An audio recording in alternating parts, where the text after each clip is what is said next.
them home to their families. Recently, the CMPD worked with this nonprofit in order to return one of our victims home to their family. We'll provide you with a little bit more detail on that in a few minutes, but first I'd like to explain how this partnership works. By collaborating, while we're collaborating in this project, we were contacted by Dr. Ann Ross, a North Carolina board-certified forensic anthropologist with the Department of Human Identification at North Carolina State University, and Ms. Leslie Kaufman, a forensic genealogist and the owner of First Genes, LLC. Leslie has joined us here today and will be available to speak with you all afterwards if you're interested.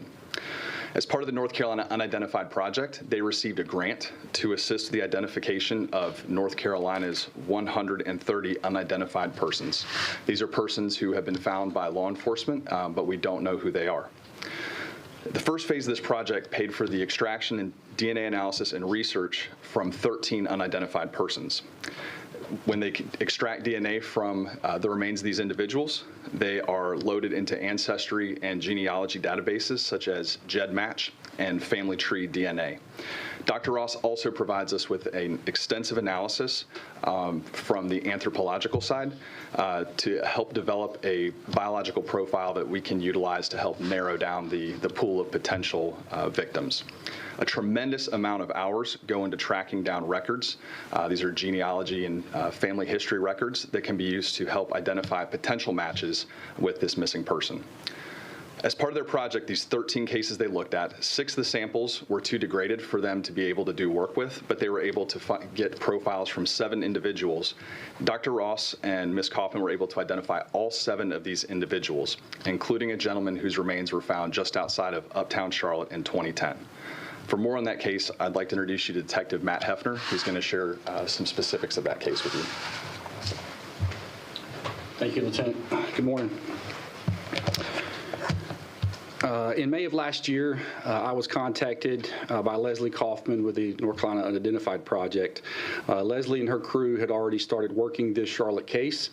They told me that this particular case was a unidentified male off of Wadsworth Place, found in 2010. She told me that they had already done some anthropology work on it. They had loaded the DNA into GEDmatch, which is a database that law enforcement can use. Leslie explained to me that they were out of money and they needed some money to load this into Family Tree DNA, which is another database.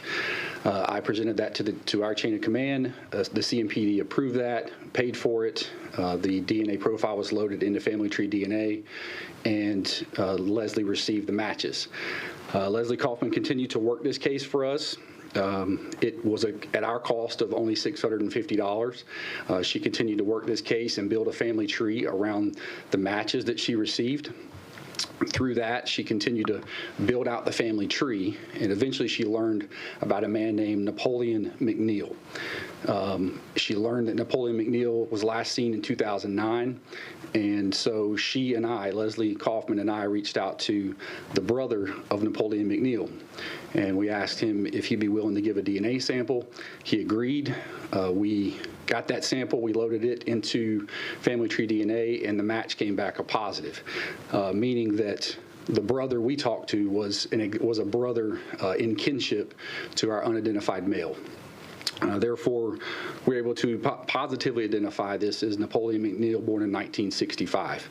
What we learned is Napoleon Mcneil was from the Raleigh area. He had no known ties to the Charlotte area. Had it not been for this genealogy work and Leslie Kaufman, we never would have determined this person's identity. I'd also like to point out that we would never have been able to do this without her.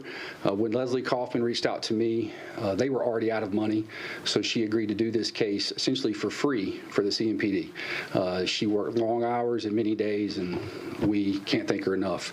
For more on that, I'll let Lieutenant Crum talk about our partnership going forward with her. Thank you.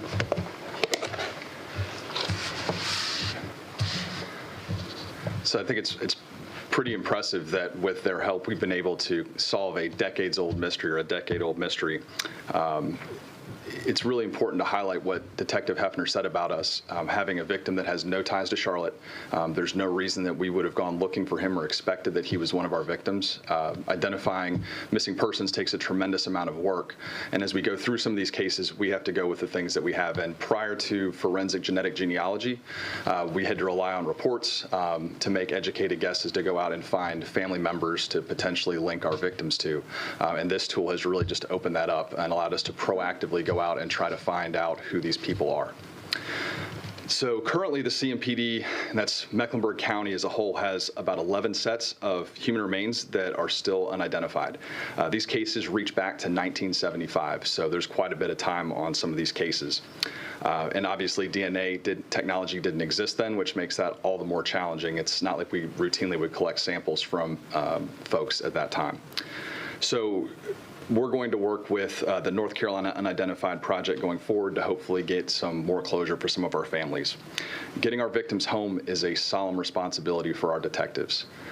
There are over 40,000 unidentified folks in the United States at any time, so I mean this is just a small piece. You know, our 13 of that 40,000 individuals that need to get home, and again, hopefully forensic genealogy has kind of opened up the door for possibilities for us to get them home. When Leslie is able to identify a lost loved one, families are just so incredibly grateful to find closure. Just like Mr. Mcneil, his family never knew what happened to him, and at least they had some idea of where he went. You know, they say he just one day never came back home, and they always wondered what happened, and at least we're able to provide them with some closure and get our victims home. As Leslie can attest, as a result of some of her work, she's formed lifelong friendships in connecting with some of these victims' families and being able to help them out. Forensic genetic genealogy is a tremendous tool for us going forward in the violent crimes investigations as well, so not just with unidentified human remains. That's kind of the beginning of where this goes, but we're also leveraging this technology elsewhere within the department is in researching sexual assaults and potentially open murders. So this is a really awesome tool for us. I'll take any questions that you guys might have right now. What were the kind of circumstances around Mr. Mcneil's, I guess, death or disappearance? I'll let him, he's the expert, so I'll step aside and let him do that. Sure. So doing the research on Mr. Mcneil's history, he was living on the streets in the Raleigh area. He'd never been to Charlotte that anyone knew of, so the family's understanding was he was essentially living as a homeless male in the Raleigh area. At some point, he moved to the Charlotte area before this happened. I know we have a last contact November of 2009 in Raleigh. And this case was October of 2010. Was this considered a homicide, a death investigation, or? It's listed as undetermined. There's no indication on the body of any trauma or any other homicide, so it's just listed as undetermined at this point. What was it like when were you able to make contact with his family and give them this news? I was. So Leslie called me one evening, 8:30 at night, outside of business hours, and said, "We got a match. It's him." And so I was able to call the brother and tell the brother that night. Napoleon's parents are older, but they're still alive, and it was good to be able to tell them as well. The brother told them that what happened. It's sad to know that he's passed away, but also good to know what happened to him. Is most of Napoleon's family still in Raleigh? Or? Yeah, Garner specifically, the Garner area. You talked a little bit, Lieutenant Crum, about how you could use this not just with unidentified missing people, that sort of thing, but also with murders and sexual assaults. Can you elaborate a little bit more? So we always try to stay on the cutting edge of technology, and this is definitely on the forefront of what we're able to do with technology. So we haven't had the opportunity to use this with regard to murder investigations, but it's something we're looking at. So it's a new tool that's available. It has been tremendous. We actually have a SACI grant, so a Sexual Assault Kit Initiative grant through the Bureau of Justice Assistance, currently focusing on forensic genetic genealogy with regard to open, cold sexual assault cases. And we're having some really good progress with that, and so we can probably share some of that with you guys at a later date.